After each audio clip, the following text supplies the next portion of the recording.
Welcome to Mamma's kitchen Tamil. எல்லாரும் எப்படி இருக்கீங்க? இன்னைக்கு நம்ம ஒரு பிரேக்ஃபாஸ்ட் ரெசிபி தான் பார்க்க போகிறோம். அதுவும் புட்டு ரெசிபி. புட்டுனாலே எல்லாருக்குமே நினைவுக்கு வர்றது அரிசி புட்டு தான். நான் இன்னைக்கு செய்ய போகிறது ரவையை வச்சு ரவை புட்டு ரொம்ப ரொம்ப டேஸ்ட்டாக இருக்கும். அதே நேரத்தில் ரொம்ப சிம்பிளாகவும் இருக்கும். நம்ம அரிசி புட்டு எந்த அளவுக்கு டேஸ்ட்டாக இருக்கோ அதே மாதிரி கொஞ்சம் கூட டேஸ்ட்டில் குறைவில்லாமல் இந்த ரவை புட்டு இருக்கும். பொதுவாக புட்டுனா எனக்கு ரொம்ப பிடிக்குங்க. அதுவும் எந்த வகையான புட்டுனாலும் நல்லா சாப்பிடுவேன். சும்மா பேப்பரில் புட்டுன்னு எழுதி கொடுத்தா கூட சாப்பிடுவேன். அந்த அளவுக்கு புட்டு எனக்கு ரொம்ப ரொம்ப ஃபேவரேட்டு. இந்த ரவை புட்டு பார்த்தீங்கன்னா என்னுடைய ரொம்ப ரொம்ப ஃபேவரட் டிஷ்ஷு. இந்த ரவை புட்டை நீங்களும் வீட்டில் செஞ்சு சாப்பிட்டு பார்த்தீங்க அப்படின்னா என்ன மாதிரியே புட்டுக்கு நீங்களும் ஃபேவரட் ஆகிடுவீங்க. அந்த அளவுக்கு சூப்பராக இருக்கும். இப்போ வாங்க இந்த ஈஸியான சூப்பரான டேஸ்டான ரவை புட்டை எப்படி செய்கிறதுன்னு பார்ப்போம். ரவை புட்டு செய்கிறதுக்கு ஃபஸ்ட்டு நம்ம ரவையை வறுத்து எடுத்துக்கலாம். அதுக்கு அடுப்பில் ஒரு கடாய் வச்சுட்டு அதில் 2 ஸ்பூன் அளவுக்கு நெய் சேர்த்துக்கலாம். இந்த நெய்யோட 1 கப் அளவுக்கு ரவை சேர்த்துக்கலாம். இன்றைக்கி நான் இந்த கப்பில் 1 கப் எடுத்திருக்கேன். ரவையை நெய்யோட சேர்த்த உடனே அடுப்பை மீடியம் ஃப்ளேம்லேயோ இல்லைன்னா லோ ஃப்ளேம்லேயோ வச்சுக்கோங்க. ஏன்னா ரவை டக்குன்னு கருகிடும். இப்போ ரவையை நல்ல வாசனை வர வரைக்கும் இந்த நெய்யில் வறுத்து எடுத்துக்கலாம். ரவை வறுக்காத ரவையாக இருந்தாலும் சரி வறுத்த ரவையாக இருந்தாலும் சரி நம்ம திருப்பியும் ஒரு தடவை வறுத்து எடுத்துக்கணும். இப்போ ஒரு 3 நிமிஷமாக ரவையை வறுத்துருக்கோம். ரவை நல்லா வறுபட்டுருச்சு. இப்போ ஸ்டவ் ஆஃப் பண்ணிவிட்டு இந்த ரவையை வேற ஒரு பவுலுக்கு மாற்றிக்கலாம். இப்போது அதே கடாயில் எந்த கப்பில் ரவை அளவு எடுத்தோமோ அதே கப்பில் 1/2 கப் அளவுக்கு தண்ணி சேர்த்துக்கலாம். இந்த தண்ணியை சேர்த்ததுக்கு அப்புறமா அடுப்பை பற்ற வச்சு இந்த தண்ணியை வெதும்பலாக சூடு பண்ணிக்கலாம். இப்போ பாருங்கள், நல்ல வெதும்பலாக தண்ணி சூடாயிடுச்சு. இப்போ ஸ்டவ் ஆஃப் பண்ணிவிட்டு இந்த தண்ணியை நம்ம ஒரு பவுலுக்கு மாற்றிக்கலாம். நம்ம நெய்யில் வறுத்து எடுத்து வச்சுருக்க இந்த ரவை கம்ப்ளீட்டாக சூடு ஆறணும். இப்போ சூடு ஆறிடுச்சு. நம்ம காய்ச்சி மிதமான சூட்டில் வச்சுருக்க சுடுதண்ணியை கொஞ்சம் கொஞ்சமாக இந்த ரவையில் ஊற்றி நல்ல ஸ்பூன் வச்சு கிளறிக்கலாம்.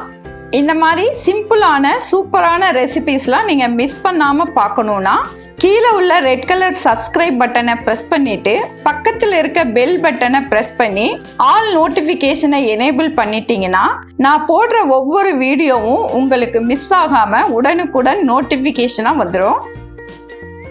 இப்போ தண்ணி ஊற்றி இந்த அளவுக்கு கிளறி இருக்கும். நம்ம எடுத்து வச்சிருக்க தண்ணியில் கொஞ்சம் போல் மிச்சம் இருக்குது. இது இருக்கட்டும். ஏன்னா ரவை தண்ணியில் ஊறினதுக்கப்புறமா திருப்பி தேவைப்பட்டுச்சுன்னா நம்ம தண்ணி ஊற்றிக்கலாம். அதுக்காக தண்ணியை தனியாக வச்சுக்கலாம். இப்போது நம்ம கிளறி இருக்க ரவையை ஸ்பூன் வச்சு நல்லா ப்ரெஸ் பண்ணி விட்டுட்டு ஒரு பிளேட் போட்டு மூடி 5 நிமிஷம் இதை ரெஸ்ட்டில் விட்டுருவோம். இப்போ ஒரு 5 நிமிஷம் ஆயிடுச்சு. நம்ம பிளேட்டை ஓப்பன் பண்ணுவோம். இப்போ பாருங்கள், இந்த ரவையை நல்ல கை வச்சு பிசைஞ்சு விட்டுக்கலாம். ஏன்னா இதில் கட்டி எதுவும் ஃபார்ம் ஆயிருந்துச்சுன்னா இந்த கட்டி எல்லாம் நல்லா உடச்சி விட்டு உதிரியாக ஆக்கிக்கணும். இதில் நான் ஒன்று சொல்ல மறந்துட்டேன். இந்த டைமில் கொஞ்சமாக இதுக்கு தேவையான உப்பு சேர்த்துக்கலாம். உப்பு சேர்த்து நல்லா பிசைஞ்சிக்கலாம். இப்போ பாருங்கள், இந்த ரவையை எடுத்து மேலே இருந்து விடும்போது மணல் மாதிரி உதிரியாக விழுகணும். அதே மாதிரி நம்ம கையில் உருண்டை பிடிக்கும்போது உருண்டைக்கு வரணும். இதுதான் பக்குவம். நம்ம காய்ச்சின தண்ணியை கொஞ்சமாக மிச்சம் வச்சுருக்கோம். இந்த டைமில் சப்போஸ் தேவைப்பட்டுச்சுன்னா ஊற்றிக்கலாம். இப்போ இருக்க கன்சிஸ்டன்சி கரெக்டாக இருக்குது. அதனால் அந்த தண்ணி நமக்கு தேவைப்படாது. இப்போ ரெடியான புட்டை நம்ம அவிச்சு எடுத்துக்கலாம். அதுக்கு ஒரு இட்லி தட்டில் துணியை விரிச்சிக்கலாம். துணி ஈரமாக இருக்கக்கூடாது. நல்லா உலர்ந்த துணியாக இருக்கணும். உலர்ந்த துணி இருந்துச்சுன்னா தான் ரவை அதில் ஒட்டாமல் இருக்கும். புட்டுக்கு ரெடி பண்ணின எல்லா ரவையும் இட்லி தட்டில் போட்டாச்சு. இதை ஒரு 5 நிமிஷத்துக்கு வேக வச்சு எடுத்துக்கலாம். 5 நிமிஷம் ஏன் வேகணும் அப்படின்னா நம்ம தண்ணி ஊற்றி நல்லா ரவையை கிளறி இருக்கோம். தண்ணியோட ரவை இருக்கிறதுனால நல்ல வெந்து பூ மாதிரி மலர்ந்து வரும். அதுக்கு ஒரு 5 நிமிஷமாச்சு கண்டிப்பாக ரவை வேகணும். 5 நிமிஷம் ஆயிடுச்சு. புட்டு வந்து நல்லா வெந்து சூப்பராக மலர்ந்து வந்திருக்கு. பார்த்தீங்கன்னா உங்களுக்கே தெரியும். இப்போ இந்த புட்டை வந்து ஒரு மிக்சிங் பவுலில் சேர்த்துக்கலாம். இப்போ மிக்சிங் பவுலுக்கு புட்டை மாற்றியாச்சு. புட்டு வந்து சூடாக இருக்கும்போதே இதில் இனிப்புக்கு வந்து நான் 5 ஸ்பூன் சர்க்கரை சேர்க்குறேன். உங்களுடைய ஸ்வீட் தன்மைக்கு ஏற்ற மாதிரி நீங்கள் கூடவோ குறைச்சோ சேர்த்துக்கோங்க.